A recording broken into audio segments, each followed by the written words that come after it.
So I'm a freeloader again, huh? Just another vet you need to write off? If you don't stop, you'll lose more than just a leg. A cold autumn rain was pouring down when United States Marine Corps Sergeant Jake Harper finally reached his house. He stopped before the familiar door, leaning hard on his crutch. His left leg had been amputated below the knee, and the new prosthetic was still painfully rubbing the stump. His heart thudded in his chest. Jake had imagined this moment differently. He was supposed to return a hero to a loving wife, but instead he felt a knot of fear. Jake slowly turned the key and cracked the door open. It was dark inside, with only a thin strip of light spilling from beneath the bedroom door. He stepped in, leaving a trail of wet footprints from his soaked boots. "Melissa," he called, unsure. "I am home." Silence. The bedroom door stood ajar. Jake nudged it with his hand and saw something that stunned him. Do not scroll. The most exciting part is next. Subscribe, hit like, and drop a comment. "What is going on here?" he asked hoarsely, clenching his fist. Melissa sprang to her feet, pulling her robe tight. Her face went pale. "Jake," she faltered, eyes locked on his. The stranger stood too, holding his shirt. "Easy, man," he began in a careful, quiet voice. "Let us talk." "Who the hell is this?" Jake shot his burning gaze at his wife. Jake took a step forward, tightening his grip on the crutch. The prosthetic scuffed awkwardly across the hardwood floor. "Jake, please, be careful." Melissa raised a hand as if afraid he might fall. "I can explain." "Explain?" He laughed bitterly, though tears shimmered in that laugh. Anger, mixed with despair, swelled in his voice. The stranger took a tentative step forward, hand extended, trying to calm things. "Listen, buddy, this is a complicated situation." "Do not call me buddy," Jake hissed, and unable to hold back, he swung the crutch into the nightstand by the door. The lamp toppled to the floor and shattered with a crash. Melissa cried out, "Both of you, stop." A tense silence fell, broken only by Jake's heavy breathing. He felt the ache in his hip from the sudden movement, but the pain only fed his anger. "How could you?" he said quietly, staring straight at Melissa. Tears welled in his eyes, salted with fury. Melissa was crying too. "I am sorry," she whispered. "I did not want it to happen this way. I waited for you, but..." "But what?" he barked. "You decided a cripple was not good enough for you." Her face twisted at the cruelty of the words. The unknown man slipped an arm around Melissa's shoulders and edged back a little. "We did not plan this," he began. "It just..." "Get out of my house," Jake said suddenly, his voice cold as he met the man's eyes. "Now." The man hesitated, glanced at Melissa. She nodded through tears. He stooped to scoop up his phone and keys from the floor. "We will talk later," Melissa said softly, keeping her distance from Jake. "I am very sorry." Jake stood like stone while the two of them hurried down the hallway past him. He heard the front door open. When the car engine turned over outside in the rain, his strength left him all at once. The crutch slipped from his hand, and Jake sank to the floor in the empty hallway. He sat in the dark, his back against the wall. Jake clenched his fists and struck the floor. A hot tear slid down his cheek. He understood two things. His marriage was effectively over, and the life he used to have was gone for good. He did not know what to do next. The next few weeks became an exhausting struggle with the everyday. Each morning he woke in an empty bed, trying not to look at the space beside him. Out of habit, half asleep, he reached out a hand, but Melissa had been gone for a long time. Every morning like that only rubbed salt into his grief. Getting out of bed became a trial. Jake sat up, carefully lowered his right leg to the floor, and looked at the left stump that ended just below the knee. The skin around the scar was red and tender. He bent over to pull on the prosthetic, an awkward metal leg with a plastic foot. It was new, issued at the military hospital, and Jake had not yet grown used to it. He gritted his teeth as the rigid socket gripped the stump pain shot through him, but there was no other choice. Leaning on the crutch, Jake made his way to the kitchen. The wedding photo with Melissa still hung on the wall, he in his marine dress uniform, she in a white gown, both smiling, both so happy. The sight squeezed his heart, so Jake turned away and opened the tap. A thin stream of rusty water sputtered out downstairs. Neighbors were doing repairs and had warned of interruptions. With a sigh, he filled a cup to wash down his morning pills. Plastic prescription bottles sat on the counter, issued at discharge. Painkillers for his leg, antidepressants for post-traumatic stress, sleeping pills for the nights. Jake ran a finger over one of the labels. He did not like how many there were. Swallowing a handful, he felt like some old, sick man, though he was only 32. After a joyless, quick breakfast, Jake got ready to head out. Hours of bureaucracy awaited him. First was the local Department of Veterans Affairs office, where he needed to register for benefits and rehabilitation. He called a cab, not yet ready to drive himself with the prosthetic. Familiar streets slid by the car window, but Jake felt like a stranger in his own town.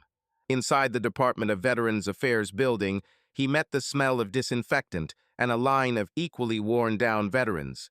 At reception, a young clerk did not even meet his eyes, just shoved over a stack of forms. "Fill these out and take a place in line for the registrar," the clerk said flatly. With a crooked smile, Jake took the papers and shuffled back to a bench. He sat and spread the forms across his knee. The health status section required a detailed description of his injury and mental state. Jake's hand hovered above the page. He did not want to dredge up those details. With a heavy sigh, he began to print the words describing his condition. Amputation of the left leg below the knee, chronic pain, phantom pain, post-traumatic stress disorder, night terrors. The words blurred before his eyes. After about an hour, the paperwork grind lurched forward a little. They sent him from one office to another more than once, first to a social worker, then to a physician for an assessment. After the Department of Veterans Affairs, he had one more stop, the attorney handling his divorce. Melissa had filed quickly. She must have been preparing for some time. Jake signed papers for dividing the property and for alimony, barely reading them. Money or furniture meant nothing to him. All of it felt small next to a life shattered. By around midday, he finally returned home. Envelopes the mail carrier had dropped off lay on the coffee table. Medical bills, glossy ads from prosthetics companies, an invitation to some kind of veterans gathering. Jake sagged onto the worn-out couch. His leg throbbed after all the office shuttling. He took off the prosthetic and let himself sink back with relief. The air held a faint scent of sweat and medicine, the smell of his new reality. His phone screen flashed on the table, a message from a fellow Marine, Tom. Tom had tried more than once to pull him out for a beer or to a veterans club meeting, but Jake had brushed him off. The message now was short. "You holding up, brother? We are at the Legion Bar tonight, 7 o'clock in the evening. I would be glad to see you." Jake read it and set the phone aside. He did not want to see anyone. The guys who had made it back seemed to be doing better. Some had found work, some were in school. He felt broken. He also did not need the extra pitying looks at his leg. Night came without his noticing. Jake could not fall asleep for a long time, even after taking a sleeping pill. When he finally drifted off, nightmares hunted him down. Jake woke to his own scream. He jerked upright, gasping, drenched in cold sweat. It was dark outside the window. Somewhere far off, a siren wailed an ambulance or the police racing through the night. Jake dragged a trembling hand across his face. Sleep would not come back. He spent the rest of the night in the kitchen, staring at the pain pills he had not taken that evening. The stump pulsed with pain, but he endured it, feeling a strange guilt for every tablet he swallowed. He did not want to become dependent on them, yet he could not beat the pain, neither the physical kind nor the kind in his chest any other way. On Tuesday, Jake, reluctant but resolved, went to group therapy for veterans. Limping, he entered the room where several people had already gathered. They sat in a circle on plastic chairs. "Join us, Mr. Harper," the therapist said warmly, a young woman named Sarah. She gestured to an empty seat. Jake lowered himself wearily onto it, propping his crutch against the outside of the circle. He scanned the faces quickly. A few men his age or older, one woman with a hard gaze, all bearing different signs of what war had done to them. Someone was missing an arm, someone wore a scar down half a face, and someone else looked whole on the outside, but had eyes that betrayed what hurt on the inside. Sarah began the session. Today, we have a new participant, Jake Harper. He returned from service recently. Welcome, Jake. All eyes turned to him. Jake felt himself tense. He did not like sharing with strangers. Hi, he managed at last. Yes, I am Jake. I served in the Marine Corps. Without thinking, he rubbed the remainder of his left leg.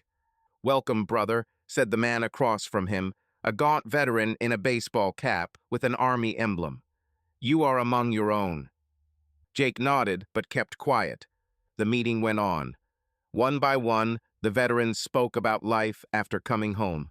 I wake up every night because I am screaming in my sleep, said a big man named Marcus, a former paratrooper. My wife sleeps in a different room now because she is afraid of my night episodes. He dropped his head. Others nodded in sympathy. For me, the hardest thing is going out into a crowd. The only woman, Linda, said quietly. I keep scanning for threats like I am on patrol, in a supermarket or at a concert everywhere. I know that feeling, the man in the cap chimed in. The police almost shot me on Independence Day when the fireworks started. I hit the ground and shouted. They thought I was out of my mind. A few people gave rueful smiles, the kind of bitter joke only those who had lived it would understand. Sarah made space for each person. Jake stayed silent for most of the session, listening to the others' stories. They were so similar and so different at once. At last, the therapist looked to him. Jake, how about you?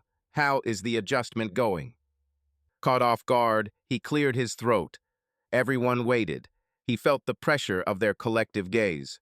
Honestly, not great, he said slowly. I do not sleep right. The leg, it hurts all the time, for God's sake.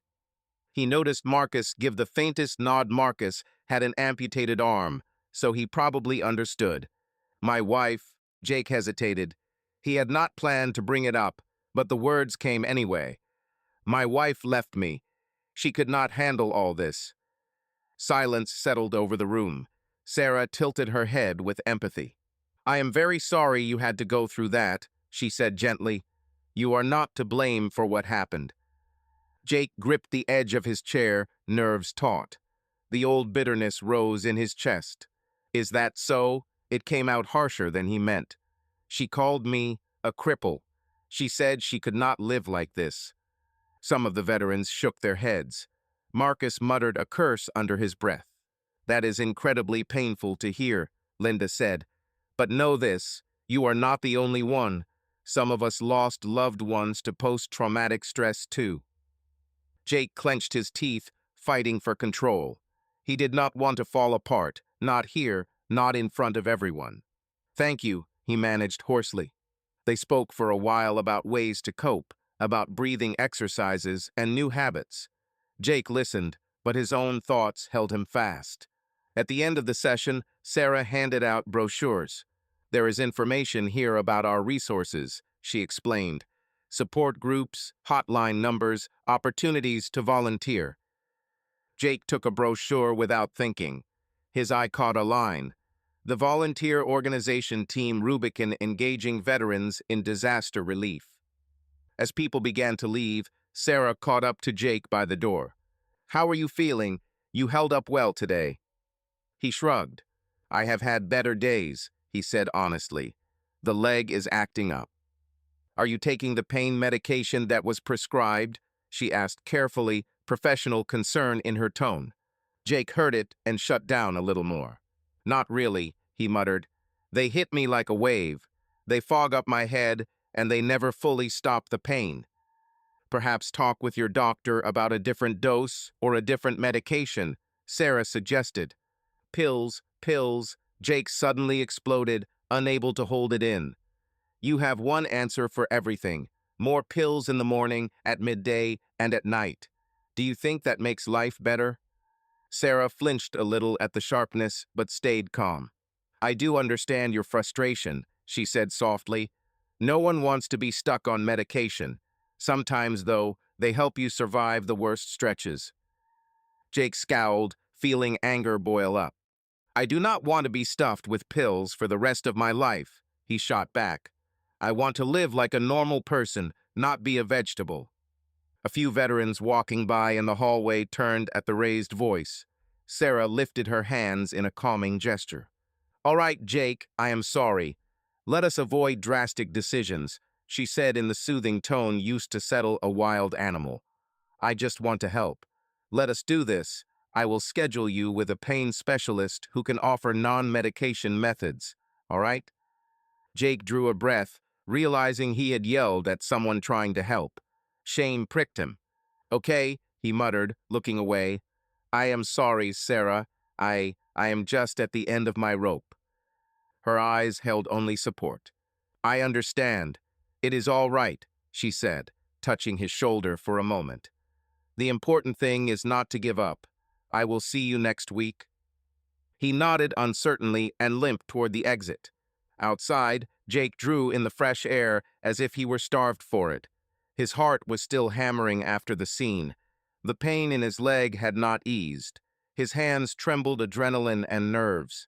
He wanted a cigarette, though he had quit a long time ago.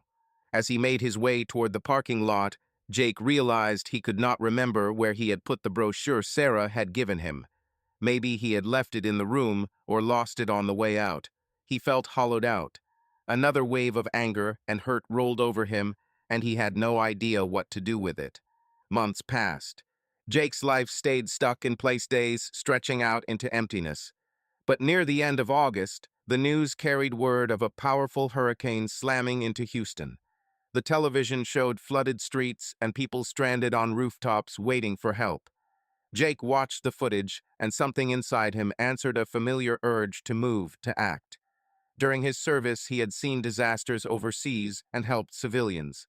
Now catastrophe was unfolding here at home, and he was sitting idle. Under a pile of papers on the table, he found the crumpled brochure Sarah had given him. Team Rubicon, an organization of veteran volunteers who assist during disasters. Jake flipped through it, then went to the website listed there. He learned that a volunteer team was forming to deploy to the hurricane-stricken area. Before he could overthink it, he filled out the application online. A few hours later, the organization called him back. A brief interview about his skills and health. Jake admitted he wore a prosthetic, expecting to be turned away, but the person on the line only asked whether he could get around and work with his hands. When he answered firmly, yes, the coordinator gave him deployment details. In that way, Jake found himself in Houston 3 days after the hurricane. Team Rubicon's volunteer base sat on the city's edge, in a former school where the gym and a few rooms had survived. When he arrived, a warm Texas rain was falling, a steady mist that never seemed to stop. The parking lot bustled with people in gray Team Rubicon shirts. He climbed down from the pickup that had brought him from the airport, grabbed his bag, and looked around, feeling the flutter of nerves. New guy? A bright female voice chimed beside him. Jake turned. A slim, petite woman stood there in the same gray shirt, a name badge on her chest. Sophia Nguyen. Her face was open and friendly, her black hair braided into a long plait. Yes, Jake Harper, he introduced himself. I am here with the volunteers. She offered her hand. Sophia Nguyen, coordinator. Good to meet you, Jake. How was the trip? Not bad, he said, shaking her hand. Her hand was small, her grip sure. Prosthetic, she tipped her chin lightly toward his leg, having noticed the metal frame beneath his pant leg. There was no judgment or pity in her voice, just a question. Yeah, Jake braced for the usual sympathy. All right, can you move through water and mud? There is a lot to do, but we will find you a task that fits, she said just as matter-of-factly. Jake was taken aback by how simply she treated it. I will manage, he answered quickly. Great. Let us get you checked in, a shirt and gear, she said, motioning for him to follow. Check-in took no more than 10 minutes. The base ran like clockwork. Sophia entered his information herself, handed him a gray Team Rubicon shirt and a volunteer badge. Jake changed in the gym locker room and clipped the badge to his belt. He felt a mild buzz of anticipation, like before a first training mission. Over the next 2 days, the team worked without pause. Jake joined a crew clearing debris in the suburbs, downed trees, torn off roofing, heaps of trash. It was grueling physical labor, especially for him, but he held his own. His 3 teammates quickly accepted him as one of their own, joked with him, and stepped in when the churned-up ground made it tough for him to move. Jake refused to lag behind. He trimmed branches, hauled sandbags, ran a chainsaw. At night, the team collapsed, sleeping on cots in the school. Jake slept like the dead, dreamless for the first time in a long while. Physical exhaustion outmuscled the nightmares. On the morning of the 3rd day, Sophia moved through the base with a radio in her hand. Something urgent had come up. Volunteers wolfed down breakfast and packed quickly. "Attention, team," Sophia's voice rose above the chatter. "We have a report. An elementary school in the west part of the city is flooded. About 20 children and their teachers have sheltered there, and the water is still rising. The local police are asking for help with evacuation." Jake snapped to attention. Newsreel images sprang to life in his mind. "Our job is to get there with a truck and move the children and adults to safety," she continued. "2 local ambulances are coming with us. We will work quickly and in sync. If you are ready, come to me and I will assign you to vehicles." Before she finished, Jake was already at her side. He felt a long, dormant combat readiness ignite in his chest. Sophia looked him over with a flicker of concern. "You sure you can handle it? It may be a real swamp there." "I can handle it," he said, steady as bedrock. "I want to help." She nodded, reading his serious, focused face. For a heartbeat, an unspoken understanding passed between them. "Okay, you are with me," Sophia decided. "Take the front truck." They rolled out in a small convoy, 3 4-wheel drives and 1 box truck. On the way to the school, the rain strengthened again, heavy drops drumming on the roof. Sophia drove with calm confidence, weaving around wreckage and deep puddles. Jake sat beside her, gripping the handle whenever the vehicle rocked in potholes filled with water. He noticed the way her lips thinned in concentration as she scanned the road ahead. Respect rose in him. She looked delicate, but she had the steady cool of a seasoned sergeant. "How long have you been doing this?" he asked, to pull his thoughts away. "Volunteering? 5 years, she said, eyes on the road. "Hurricane Katrina got me into it, if you have heard of that one." "You must have been a kid," he said with a half smile. "A 10th grader," Sophia laughed briefly. "But even then, I decided I wanted to help people in trouble." She glanced over. "And you? What brought you to Team Rubicon?" Jake sighed and answered honestly. "Probably the same thing as everyone else. I wanted to be useful again, and to run from my own demons, to tell the truth." Sophia gave a small nod and did not pry further. When they reached the school, the neighborhood looked eerie. The streets had become rivers of brown water. They had to park on a patch of ground that was mostly dry and go the rest of the way on foot. More precisely, on foot through water up to the waist. Jake slid down from the vehicle with a creak, feeling cold, murky water flood his boots. The prosthetic soaked instantly, but he did not care. "There," a volunteer shouted, pointing to the school a block away. The top floors rose above the water, people waving from the windows. The group pushed forward. Jake waited, putting as much weight as he could on his right leg. Sophia stayed close to him while the others moved a bit ahead. "You all right?" she called over the drumming rain. "Yes," he answered, though each step took effort and the water shoved against the prosthetic. They reached the entrance. The lower floor was almost completely underwater. Students and a few teachers had retreated upstairs, smashed a window, and were lowering the youngest children on makeshift rafts. Police and first responders were catching them below. Jake's team needed to go inside to help the ones still trapped. "Jake, with me," Sophia shouted. "We will push through to the stairs." Together with another volunteer, a broad-shouldered Texan, they waded into the half-submerged lobby. The water reached Jake's chest, the prosthetic scraping the floor, bumping now and then into debris hidden below the surface. Posters torn from walls drifted by, along with books and overturned chairs. It was dark and smelled of damp.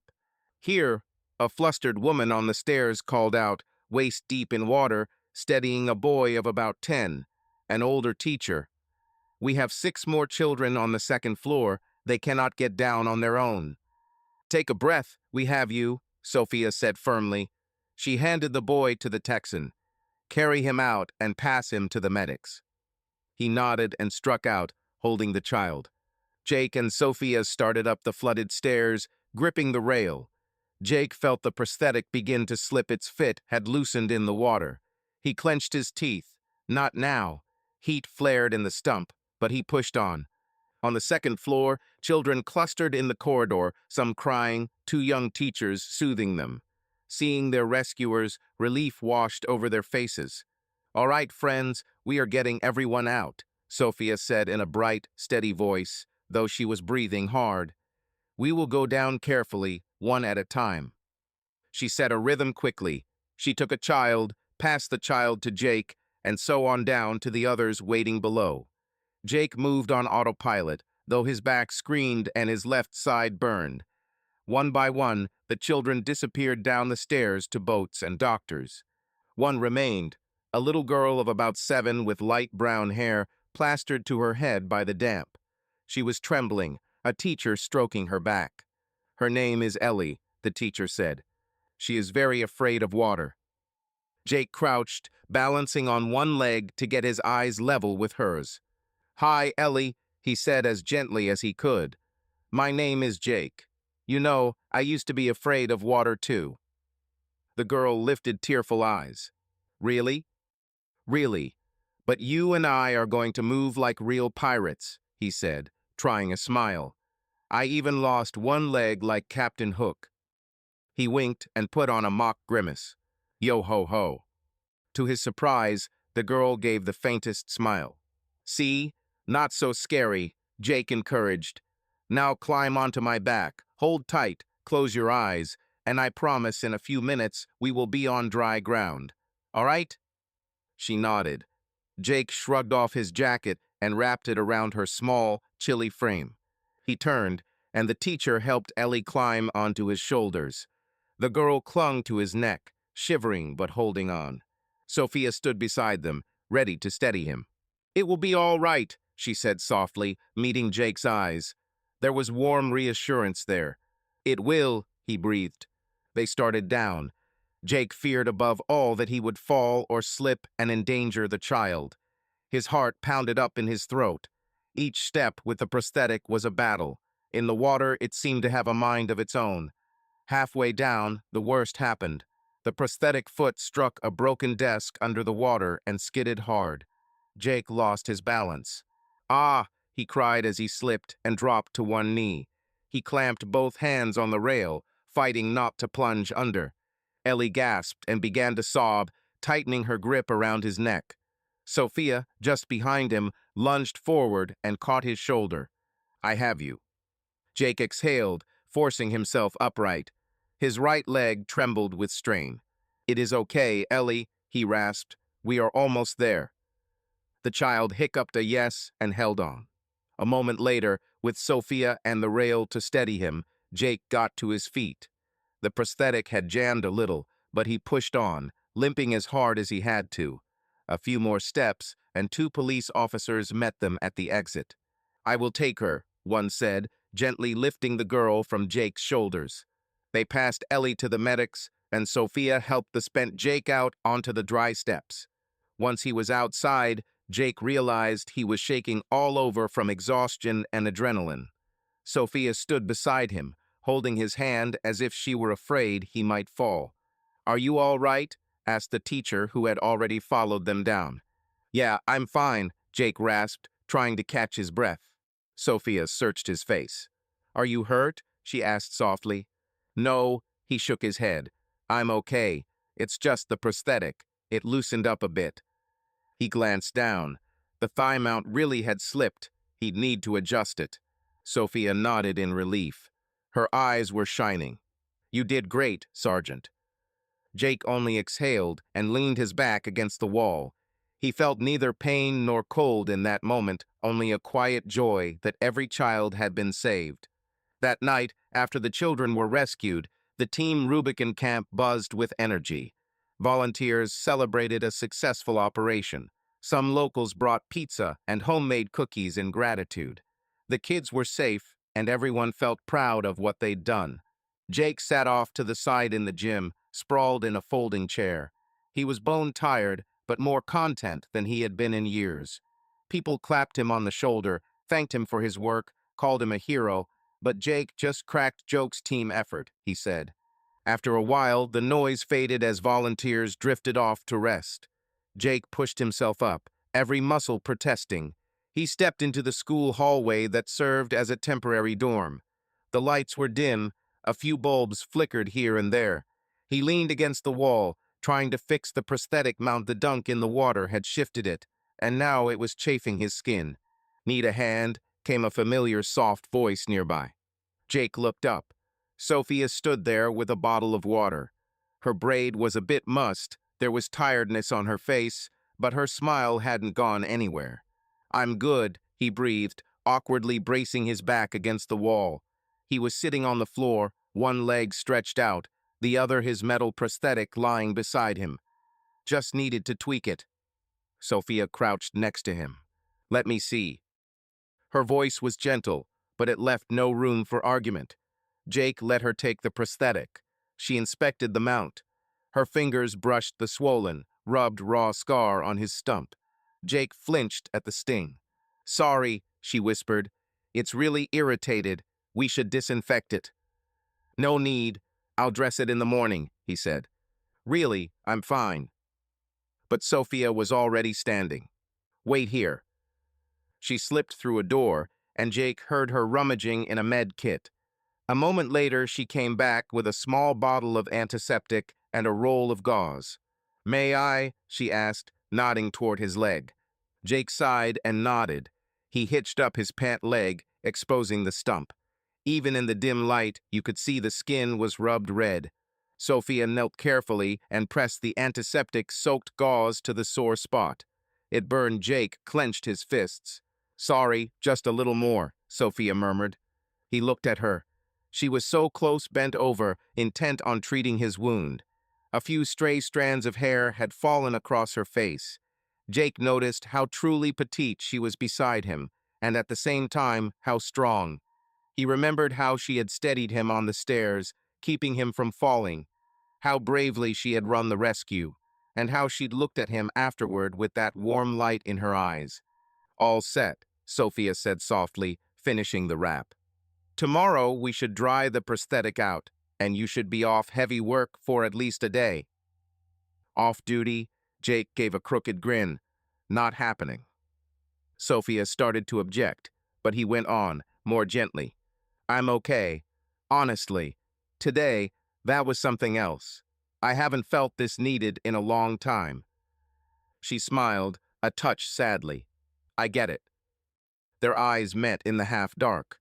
It was quiet, the distant thrum of a generator the only sound. Jake suddenly felt his heart pounding again, this time for a different reason. In her eyes, he saw not only fatigue, there was tenderness and a tremor of feeling. Sophia spoke softly. "You risked your life today, you know." "We all did," he countered. "Yes, but—" She looked away. "When you slipped with that little girl, Sophia faltered, searching for words. Jake lifted his hand a little and touched her shoulder. "It's okay. I'm here." She glanced at his hand on her shoulder, then met his eyes again. For a moment, it felt like the whole world had narrowed to this dim hallway and the two of them in it. Jake leaned in almost imperceptibly. He wasn't sure who moved first, him or her, but their lips met halfway. The kiss was both hesitant and hungry. Jake felt Sophia breathe a shaky sigh into his mouth. He drew her closer, wrapping his free arm around her waist. "Sophia," he whispered when they pulled back for a heartbeat to look at each other. Sparks lit her eyes, her cheeks flushed. "This is wrong," she breathed, but her fingers still grazed his cheek and slid into his hair. "We're not supposed to." Jake knew Team Rubicon didn't encourage romance on mission. Right now, he didn't care. "I know," he murmured, stroking his thumb along her lower lip. "But I can't lose this moment." Sophia closed her eyes, and he kissed her again. Her arms looped around his neck, drawing him in. Jake felt his heartbeat hammering. All the doubts, all the hurt of recent months fell away in the heat of it. He pulled Sophia closer, sitting up straighter. She was in his arms now, her knees brushing his thigh. Their kisses grew hotter. She sighed softly when his palm slid upward and paused, uncertain. Sophia looked at him, her eyes gleaming in the dusk. Then she took his hand herself. Desire flared through him, a hot wave breaking over everything. They were so close that Jake forgot it all, his tender leg, the rules, the entire world outside this moment. And right then the world barged back in. Footsteps clanged down the corridor. "Someone's coming," Sophia whispered, tearing herself from his arms, eyes wide. They sprang apart, tugging their clothes into order. A medic walked by a few seconds later, lost in thought, not even glancing their way. Jake and Sophia froze, holding their breath. When the footsteps faded, they looked at each other. Sophia smoothed her tousled hair and wet her swollen lips. A storm of feelings crossed her face, desire, fear, and guilt all at once. "We can't," she said barely above a whisper. "It breaks the rules." Jake rubbed a hand over his face, trying to steady himself. His body still burned, but common sense was waking up in his head. "I know," he exhaled. "I'm sorry. I didn't mean to put you in that position." She stepped toward him and gently touched his hand. "You didn't force me into anything. I did too." Sophia trailed off, groping for words. "It's just, you understand." Jake nodded. Another feeling washed over him, guilt. Melissa's face flashed through his mind. Even if she had betrayed him, he was still, legally, her husband. "Besides, technically I'm still married," he said bleakly. Sophia squeezed his hand in reply. "I don't want you to do anything you'll regret." Worry rang honest in her voice. "And I don't want trouble for either of us with leadership," she added. "As a coordinator, I'm responsible." "I understand," Jake said quietly. They stood close, still feeling each other's warmth, but afraid to move. He wanted to kiss her again, but he held back. "Maybe we should try to get some sleep," he said uncertainly. Sophia gave a sad little smile. "Probably so." She picked his prosthetic up from the floor and handed it to him. "Here, take this." Keeping his eyes on her, Jake took the prosthetic and began attaching it. Sophia helped tighten the straps their fingers brushed, and his heart started banging again. When everything was in place, they stood there a little longer in silence. "Thank you," Jake said at last, "for everything today." "And thank you," she answered gently. "You really are something special, Jake." He smiled sadly. "I don't know what comes next, but I'm glad I met you." Sophia lowered her gaze. "Me too." She gave his hand a small squeeze and then turned to go. Jake watched her slim figure fade into the half-dark of the hallway. The next few days in Houston were grueling for Jake. After that night with Sophia, they kept their distance, though the glances they sometimes exchanged said more than words. Jake threw himself into work to avoid thinking about the feeling they weren't supposed to have, but his body failed him. After the school rescue, his stump flared up. The spot rubbed raw by the prosthetic and fouled by dirty water was red and swollen. Jake hid the pain, downing painkillers and clenching his teeth. On the third day after the school operation, during the morning team brief, Sophia noticed he'd gone pale and was barely standing, leaning on a crutch. "Jake, you okay?" she asked quietly while the others listened to the operations lead. "I'm fine," he snapped, wiping sweat from his forehead. In truth, he'd woken with a fever, his leg throbbed with heat, but he stubbornly refused to see the medics. After the brief, their crew was sent to clear debris-choked yards in another neighborhood. Jaw set, Jake worked a wrecking bar, prying apart a smashed fence. Suddenly, his head swam. He swayed and almost fell, bracing on the bar. "Hey man, you good?" his partner called, noticing. "Just tired," Jake hissed, wiping sweat. Darkness edged his vision. An hour later, he was barely on his feet. When Sophia came by to check the crew's progress, she saw his condition at once. She called a medic immediately. Temperature's 38.5, the EMT said after taking it. That's an infection, buddy. You need rest and antibiotics. I'm fine, Jake insisted stubbornly, though his voice shook. I can work. No, Sophia said firmly, meeting his eyes. You need to lie down. I'm sending you back to base and to the clinic if we have to. I said I'm fine, Jake suddenly barked, louder than he meant. Several volunteers turned. Sophia's face darkened, but she kept her poise. Enough, Jake, she said, harder now. That's an order. As coordinator, I'm pulling you from the work.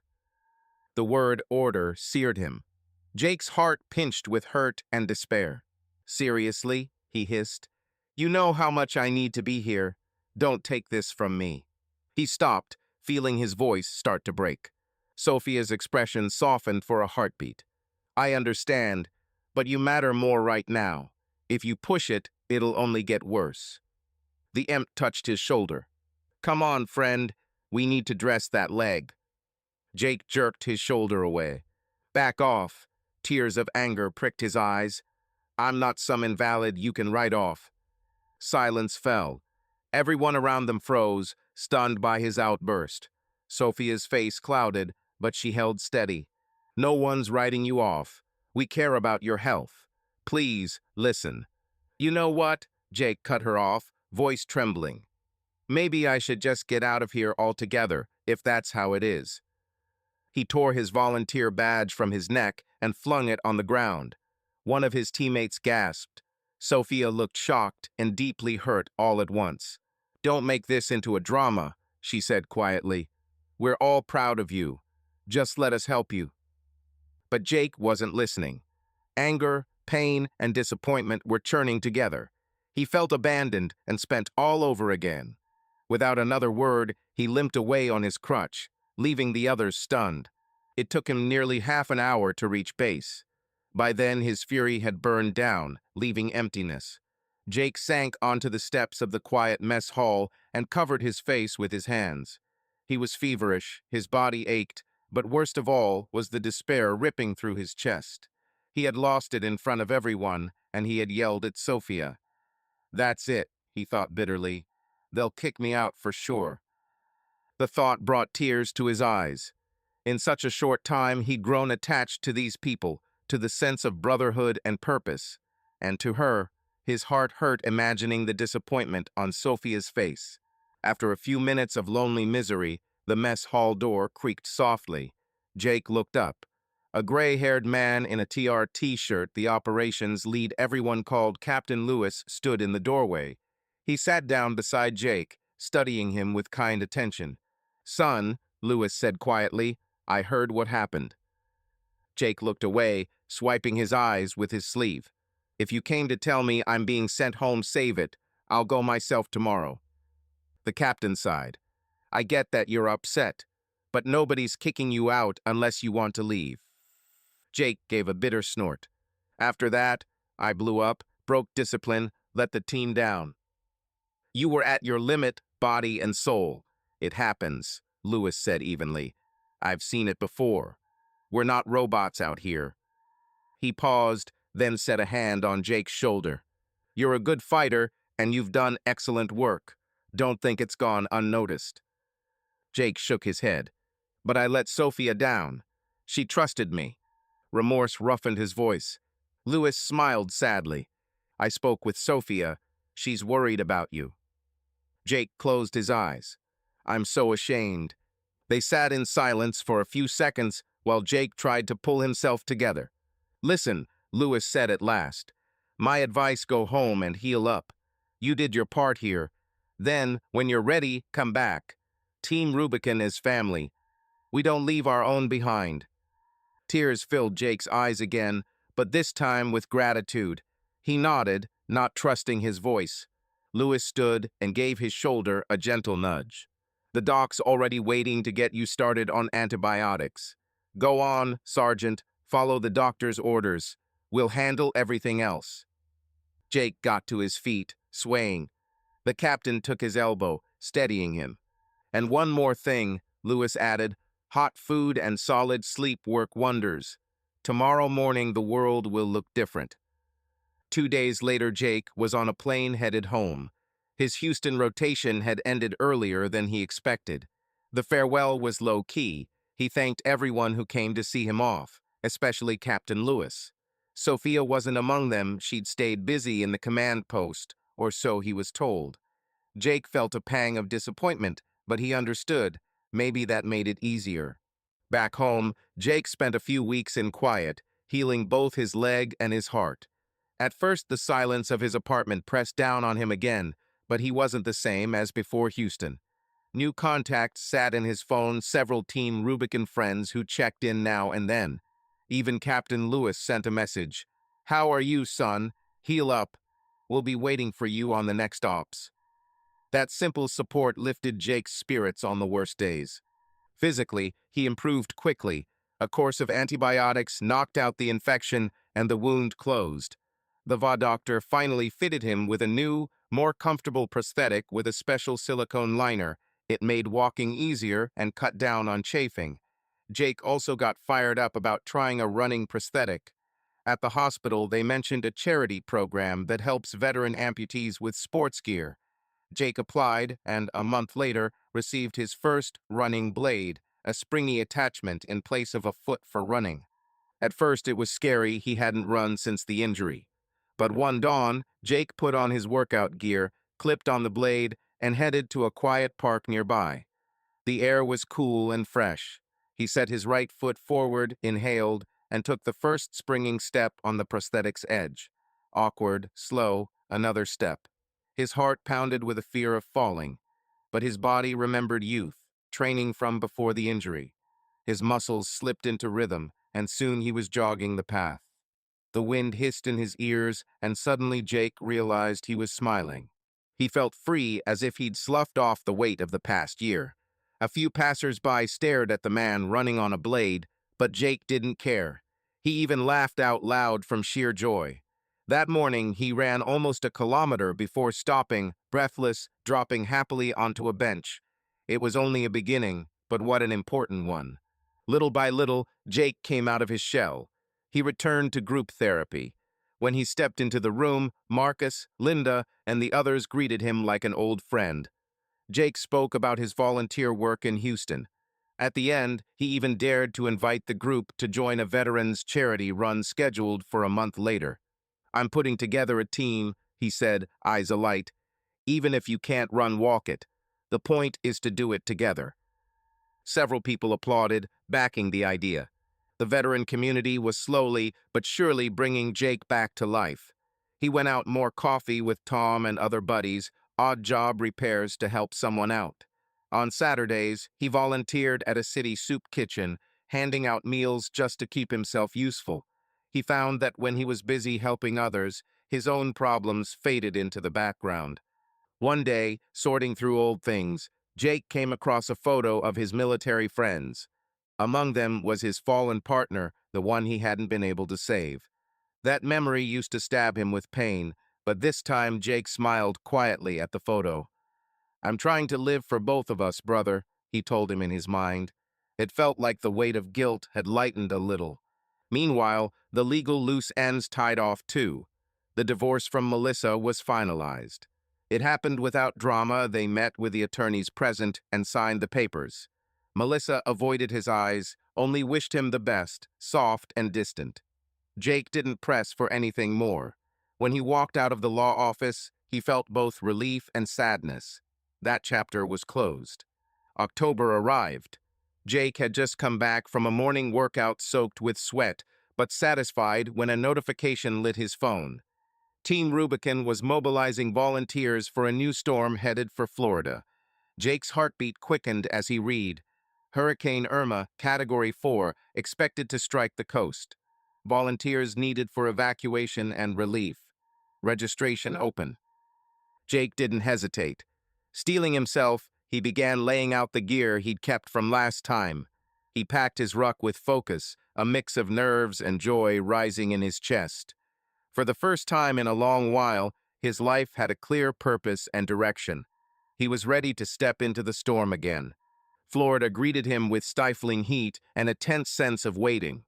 The hurricane was bearing down on the coast, and Team Rubicon had set up a command post in a half-empty sports center in Tampa. When Jake walked in with his kit, his heart hammered not only from the anticipation of work, but at the thought, what if Sophia was here too? She was. He spotted her among a knot of coordinators near a big regional map, and a warm flush filled his chest. Over those months, she had come to him in memory more than once. Now she was here, real in that same gray t-shirt, serious-faced, giving orders. Jake stepped closer, uncertain. "Sophia," he said softly. She turned. Surprise widened her eyes, then joy lit them.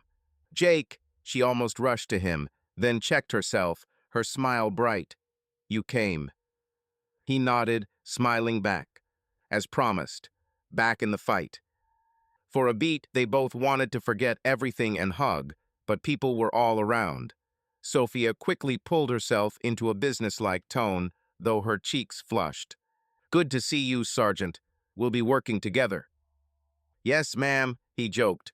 Their eyes said more than their words aloud. The work started even before the hurricane hit full force. TR teams helped evacuate residents from coastal neighborhoods. Jake was assigned to a quick reaction group under Sophia's lead. They were to patrol flooded zones and pull out anyone who needed help. Hurricane Irma roared in at night. The wind howled at over 100 miles an hour, ripping palms from the ground and hurling debris. Jake's team rode out the worst in a shelter, but as soon as the wind dropped to a relatively safe level, they headed out at first light. The city was battered, blown out windows, flooded streets, wreckage everywhere. Sophia and Jake rode in the same SUV. She was getting radio updates on critical situations. One of them drained the color from her face. "Report just in. A levee failed in the Port Richey area. Water's rising fast. Lots of homes flooded.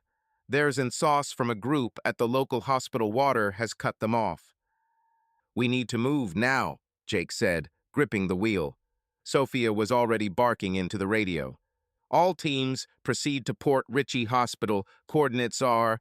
She relayed them and waved to Jake. "Go."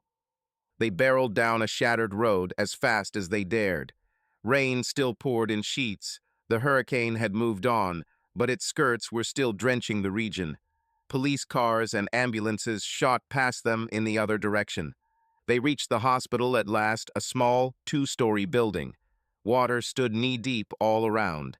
On the roof, several figures waved sheets to get attention. "What's the plan?" Jake shouted, stepping into the water. "There are probably still patients inside," Sophia answered. "We need to push in and bring everyone upstairs. Helos can lift from the roof." A week after the hurricane, Tampa was coming back to life. In a city park, the mayor's office held a thank-you event for rescuers and volunteers.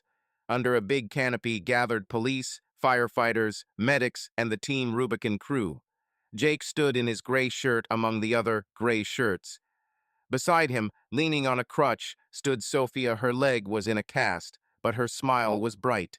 The mayor stepped onto an improvised stage. He spoke about community unity and about heroes who didn't hesitate to risk themselves for others. "I especially want to recognize the Team Rubicon volunteers," the mayor declared. "These veterans showed true courage and compassion. A special thanks to Sergeant Jake Harper." Jake flushed as hundreds of eyes turned his way. "For his heroism in rescuing hospital patients. Your bravery inspires us all." Applause rolled over them. Sophia clapped happily, her eyes shining on Jake. He smiled awkwardly and nodded in thanks. Pride swelled in him, not so much for himself as for the whole team, and for Sophia. After the ceremony, journalists came for comments. Jake gave a short interview to a local paper, modestly describing TR's work and stressing he hadn't been alone. The reporter, a young woman, pressed on. "But you yourself live with a disability, how did you manage such a feat?" Jake paused, then answered, When you're not alone, when your team is with you, and the mission is clear, you forget your limits. I just did what I had to do. And, he added with a smile, glancing at Sophia nearby, I had people who believed in me, and I couldn't let them down. That line became the heart of a story titled, The Veteran Who Didn't Let Anyone Down. The article spread across social media, thousands shared Jake's story. Old acquaintances messaged congratulations. Even Melissa, his ex-wife, sent a brief text, proud of you. Jake stared at those words for a long time, feeling another wound inside begin to heal. That evening, after the festivities, Jake and Sophia found themselves on a quiet beach. The sun slipped toward the horizon, washing the sky in warm colors. They sat on folded blankets by a Team Rubicon Jeep, finally resting after an exhausting week. Sophia set her crutch aside, stretching out her injured leg, and Jake gently slipped an arm around her shoulders, drawing her close. "How do you feel?" he asked softly, looking into her eyes. "Happy," she answered, resting her head on his shoulder. "You?" Jake thought for a second. "For the first time in a very long while, I'm happy too," he said, "and grateful." "For what?" Sophia raised a brow. "For a second chance," Jake said, his voice going a little rough. "At life, at love." Sophia smiled tenderly and laced her fingers with his. "You've earned it." Jake looked at their intertwined hands. His prosthetic, her leg in a cast, each of them carried scars, but right now none of that mattered. "You know, I've been thinking," he said quietly. "After all this, I don't want to go back to the old routine. I want to keep doing this, helping people. Maybe even build something more." Sophia's eyes lit with curiosity. "What do you have in mind?" "I've got an idea," Jake said with a small smile. "Remember how we cleared debris and fixed roofs? I thought, why not organize a crew of veterans who rebuild after disasters professionally? As a business or a standing team, veterans get work and purpose, and people get fast help." Sophia's eyes glowed. "That's wonderful. I join." "Really?" He looked at her, surprised. "Of course. I've got coordination experience and connections, and my heart's in it," she said with a smile. "Together we could do it." Warmth surged through Jake. He held her tighter. "Together," he echoed. The words sounded like a promise. They sat, listening to the hush of waves. Ahead lay a mountain of work, healing, planning, and a new life with its own challenges. But Jake wasn't afraid now. He felt a steady shoulder beside him and knew that together they could weather any storm. "Look, a shooting star," Sophia whispered, pointing to the night sky where the first stars were winking on. "Make a wish," Jake smiled. "It already came true," she said, eyes on him.